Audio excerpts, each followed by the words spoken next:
తండ్రి ఉన్నప్పుడు లైఫ్ ఒకలా ఉంటుంది, తండ్రి లేకపోతే లైఫ్ ఒకలా ఉంటుంది. అమ్మగారు కూడా ఏమీ చదువుకోలేదు.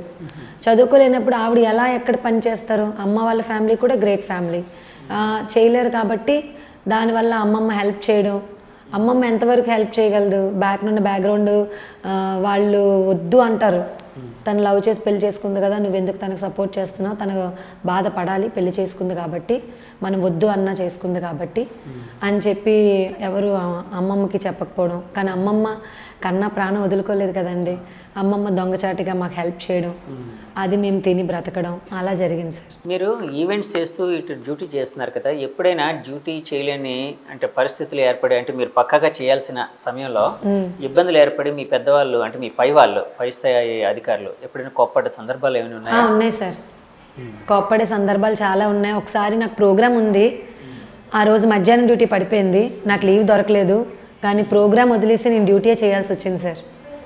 ప్రోగ్రామ్ చేయలేదు సార్ ఆ రోజు. చేయలేదా? వెళ్ళలేదు సార్ ఆ రోజు. మీ ఫీలింగ్ ఏంటండి? ఏడుస్తూనే ఉన్నాను సార్, డ్యూటీ దిగినంత వరకు ఏడుస్తూనే ఉన్నాను. కళ్ళు అన్ని మొఖం అంతా పొంగిపోయింది. ఎందుకంటే అక్కడ మనల్ని నమ్ముకొని ఒక ప్రోగ్రామ్ పెట్టుకున్నారు. ఇక్కడ సార్ అప్పుడు దాకా లీవ్ అవ్వాల్సింది, అవతల అతనికి బాగోకపోవడం వల్ల బస్సు ఆగిపోతుంది. బస్సు ఆగిపోతే వాళ్ళకి ఎర్నింగ్స్ ఆగిపోతాయి, పైనుంచి ప్రెజర్ వచ్చేస్తుంది మా డిఎం సార్కి. దానివల్ల ఇంకా అలా ఆ రోజు డ్యూటీకి వెళ్ళాల్సి వచ్చింది సార్, ప్రోగ్రామ్ ఆపేసి. ఆ రోజు అయితే ఫుల్గా ఏడ్చాను సార్. ఎందుకు మేము ప్రోగ్రామ్ చేసినప్పుడు పల్లెటూరులోని మేము ప్రోగ్రామ్స్ చేస్తాం కదా సార్, అప్పుడు మేము డ్రెస్ చేంజ్ చేసుకోవడానికి రూమ్సే ఇవ్వరు సార్ మాకు, లోపలికే రానివ్వరు సార్. అలాంటి మేము చాలా ఫేస్ చేసాం. డ్రెస్ చేంజ్ చేసుకోవడానికి ఇప్పుడు వాళ్ళంటే ఆడపిల్లలమే, మేము కూడా అంతే కదా, ఒక పర్ఫార్మెన్స్ చేయడానికే మేము డ్రెస్ చేంజ్ చేసుకుంటే అవుతుంది, మామూలు సివిల్ కాస్ట్యూమ్తో అవ్వదు అస్సలు. ఇంకా చేంజ్ చేసుకోవడానికి అవకాశం కూడా ఇవ్వరు, అవదవదు అని పంపించేసి రోజులు చాలా సార్. మరి ఆ ఇబ్బందిని ఎలా ఎలాగ అధిగమించేవారు? దానికి మేమే ఒకరి దగ్గరికి వెళ్ళి మనం మాట పడకూడదని మాకు మేమే సపరేట్గా ఒక రూమ్ని క్రియేట్ చేసుకొని, స్టేజ్ బ్యాక్ సైడే ఒక రూమ్ని క్రియేట్ చేసుకొని అక్కడే డ్రెస్ చేంజ్ చేసుకొని స్టేజ్ మీదకి వెళ్తాం సార్. మేము టెంట్ సార్, టెంట్ టైపు మేము ఓన్గా క్రియేట్ చేసుకునేది. అది అంటే ప్రతి షోకింగ్ మేము క్యారీ చేసుకునేలాగా, ఒకరి చేత మనం తప్పు అనిపించుకోకుండా అందులోనే డ్రెస్ చేంజ్ చేసుకోవడం, మేము ప్రోగ్రామ్స్ చేయడం, అలా జరిగేది సార్.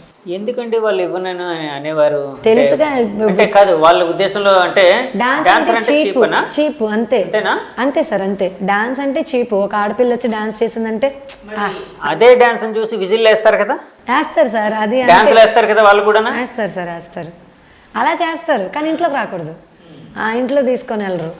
అవును సార్, అంటే వాళ్ళకి వినోదం కలిగించే ఒక సాధనం, అంతే అంతే సార్, అంతే సార్, అంతే. ఇప్పుడు ధనా 51 సినిమాలోని శేఖర్ మాస్టర్తోనే జోడీగా చేశారన్నారు కదా, ఆ తర్వాత శేఖర్ మాస్టర్ని ఎప్పుడైనా కలిసారా? లేదు సార్, కలవలేదు. లేదు సార్, ఒకసారి కూడా కలవలేదు. ఈ సాంగ్ ఆయన కూడా చూసుంటారు, ఎందుకంటే దుమ్ము దులుపుతుంది కదా మీ బుల్లెట్ సాంగ్, ఆయన చూసుంటారు.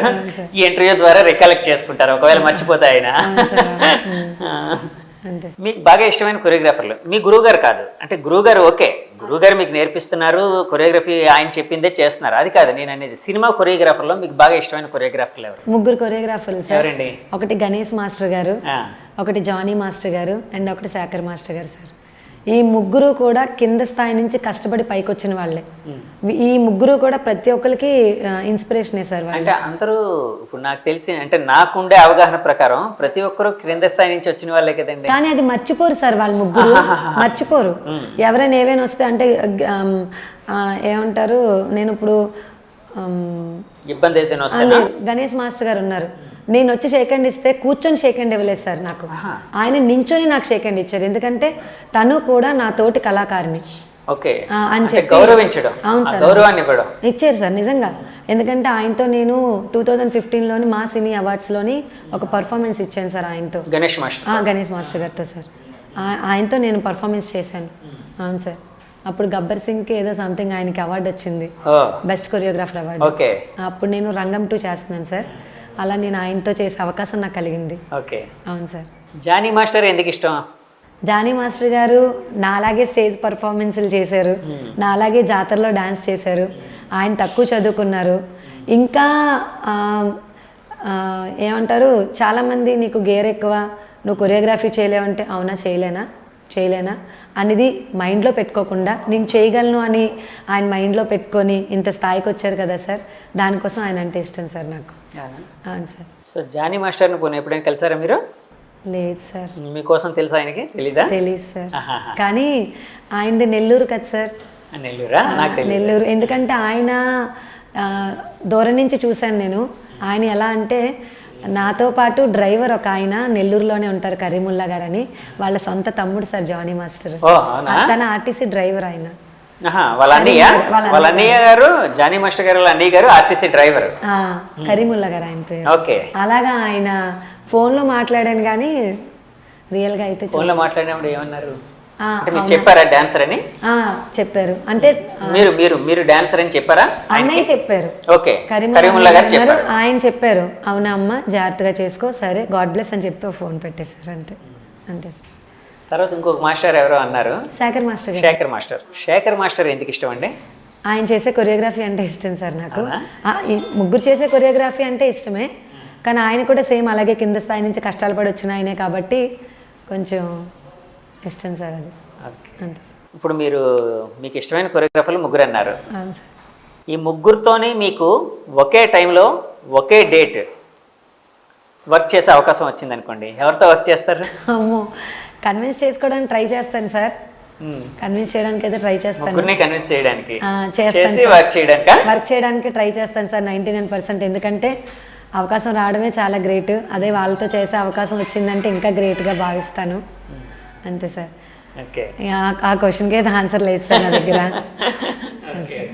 డాన్స్ నేర్చుకోవడం ప్రారంభించి పెర్ఫార్మెన్స్లు ఇస్తున్న సమయంలో ఎప్పుడైనా మీకు ఈ డాన్స్ ఎందుకు నేర్చుకున్నాను, ఎందుకు డాన్సర్ అయ్యాను అనే ఏదైనా సందర్భంలో అనిపించిందా? అనిపించలేదు సార్. ఎప్పుడు అనిపించలేదు. ఎప్పుడు అనిపించలేదు సార్ నాకు. ఎందుకంటే ఇష్టం కదా సార్. డాన్స్ అంటే అంత ఇష్టం. యాక్చువల్గా మీకు ఇష్టం లేనిది డాన్స్. మీరు పరిస్థితుల ప్రభావంతో డబ్బు సంపాదన కోసం డాన్స్లోకి వచ్చారు, కానీ డాన్స్ మీద ఇష్టం ఎలా పెరిగింది? ఆ చేసే స్టెప్స్ కానీ, ఆ జనాలు ఇచ్చిన అప్లోజ్ కానీ, పొగడడం కానీ తెలుసు కదా సార్. ఒకసారి కళలోకి వచ్చామంటే సముద్రం లాంటిది, తేలలేము మొలగలేము అన్నట్టు ఉంటుంది సార్. అంతే. సో ఆడియన్స్ కొట్టే చప్పట్లు మీకు ఆ బలాన్ని ఇచ్చాయా? అంతే సార్. అంతే. నేను అసలు డాన్సర్ అవుతానని అనుకోలేదు సార్ నేను. అంతే సార్. డాన్సర్గా మీరు అయిన తర్వాత మీరు ఎన్నో అవమానాలు ఎదుర్కొన్నారు, ఎంతోమంది మిమ్మల్ని ఇది చేశారు. మీ ఫ్యామిలీ తరపు నుంచి ఎలాంటి సపోర్ట్ లభించిందండి మీకు? ఫ్యామిలీ తరపున నాకు ఏ సపోర్ట్ లేదు సార్. ఎప్పుడు కూడా నువ్వు మానే అనవసరంగా నువ్వు చేసి మా పరువులు తీస్తున్నావు, పలానా వాళ్ళ పిల్లలాగా స్టేజ్ మీద డాన్స్ చేస్తుంది అని మా పరువు తీస్తున్నావు, వద్దు ఆపే అని అనేవారు. అయినా సరే మా తమ్ముడినైనా మా అమ్మనైనా పోషించుకోవడానికి అదే నాకు మూలధారం అయింది కాబట్టి, మీరు నన్ను పోషించలేనప్పుడు మీరు నాకు చెప్పే అర్హత కూడా లేదు అని వాళ్ళని పక్కన పెట్టి నా ప్రొఫెషన్ నేను కంటిన్యూ చేశాను. అమ్మ తమ్ముడితో ఎప్పుడైనా గొడవ పడ్డారా ఈ విషయంలోనే? అమ్మ తమ్ముడు నాకు ఫుల్ సపోర్ట్. వాళ్ళు ఎప్పుడు అనలేదు? బయట వాళ్ళు అంతే. ఓకే. బయట వాళ్ళు మానే అని. బయట వాళ్ళకి ఏం రైట్ ఉందండి? వాళ్ళ ఫ్యామిలీకి చెడ్డ పేరు కదా సార్. ఇప్పుడు ఇంటి అలా కదండి. నా క్వశ్చన్ ఏంటంటే, వాళ్ళెవరూ మిమ్మల్ని పోషించట్లేదు, ఏ రైట్ తో అనేవారు మనీ? వాళ్ళ ఫ్యామిలీలో అమ్మాయిని కదా నేను. ఓకే. చుట్టరికం వాళ్ళ ఫ్యామిలీలో అమ్మాయిని నేను. చూడు అమ్మాయి అంటే పలానా వాళ్ళ అమ్మాయి అంట కదా, మీ తాలూకే అంట కదా, అలా రోడ్ల మీద డాన్స్ చేస్తుంది అమ్మాయి అని అంటే వాళ్ళకి పరువు తక్కువ. అంతే. దానికోసమని నన్ను చాలాసార్లు ఆపేయడం జరిగింది. నేను చేస్తాను, నాకు ఇది ఇష్టం, నా ఫ్యామిలీకి ఇది ఆధారం కాబట్టి నేను చేస్తానని చెప్పాను సార్ నేను. ఇప్పుడు కూడా ఆ కైండ్ ఆఫ్ మెంటాలిటీ ఉందా అంటే జనాల్లో? కొంతమందికి ఉందా అండి. కొంతమంది డాన్స్ చేస్తే ఒక అమ్మాయి బయటకు వచ్చి ఒక పెర్ఫార్మెన్స్ చేస్తే, రోడ్డు మీద చేస్తే మన పరువు పోతుంది అని అనుకునే కుటుంబాలు ఉన్నాయంటారు? ఉన్నాయి సార్, చాలా వరకు ఉన్నాయి. అయ్యో అమ్మాయికి ఆ టాలెంట్ ఉంది ఎంకరేజ్ చేసేవాళ్ళు ఇప్పుడు పెరిగారు. ఎందుకంటే టీవీలో షోస్ చూస్తున్నారు, మా పాపను కూడా అలా చూడొచ్చు, మా పాప కూడా డాన్స్ నేర్చుకుంటే అలా అవుతుందేమో ఇప్పుడు అవగాహన వచ్చింది. అందరికీ గ్లామర్ అనేది యాడ్ అయింది, క్రేజ్ అనేది యాడ్ అయింది కాబట్టి అవగాహన పెరిగింది. డాన్స్ క్లాసుల్లో పిల్లల్ని జాయిన్ చేయడం, లేకపోతే అప్పుడు డాన్స్ చేసి చాలా కాళ్ళు ఎందుకు. నేను చిన్నప్పుడు డాన్స్ చేస్తానంటే మా అమ్మ కొట్టేసేది నన్ను. అవునా? టీవీ స్కూల్లో కూడా పర్ఫార్మెన్స్ చేయనిచ్చేవారు కాదు.